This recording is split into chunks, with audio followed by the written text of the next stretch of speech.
আসসালামু আলাইকুম সবাইকে। রমজান চলে আসলো। তাই ঘরের অনেকগুলা টুকিটাকি কাজের ভিতরেও আদা রসুন ম্যানেজ করাটা একটা বিশেষ কাজ। কারণ সারা রমজানে অনেক পরিমাণ আদা রসুন প্রয়োজন হয়।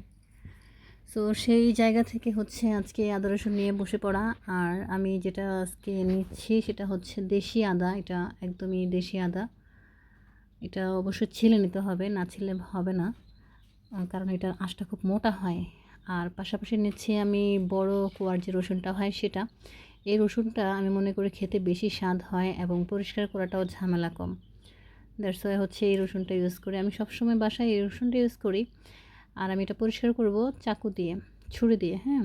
বটি ইউজ করতে অনেক সময় লাগবে, তাই হচ্ছে আমার এই টেকনিক। আমি সবসময় এটাই করি। ছুরি দিয়ে করলে কী হয়, খুব দ্রুত হয় আমার কাছে মনে হয় এটা। কারণ ছুরির মাথার যে আগাটা, ওখানে একটু চিকন দাগ থাকে, ওটা দিয়ে হচ্ছে আদার যে ভিতরের যে জায়গাগুলো ওগুলো ক্লিন করা যায়। দেখেন কতটা তাড়াতাড়ি ক্লিন হয়ে গেল। মানে এটা কষ্টটা অনেকটাই কমিয়ে দেয়। দেন হচ্ছে এভাবে সব কিছু কাটাকুটি হয়ে গেলে আমরা ভালো করে ধুয়ে নেব এগুলো। ধুয়ে ভালো করে ক্লিন করে এইভাবে চাইলে আপনি ডিপও করতে পারেন। ডিপে সংরক্ষণ করা যায় অনেক দিন। যখন দরকার তখন ব্লেন্ড করা যায়। বাট আমি এখনই ব্লেন্ড করব কিছু, আর কিছু ডিপে সংরক্ষণ করব। ধন্যবাদ।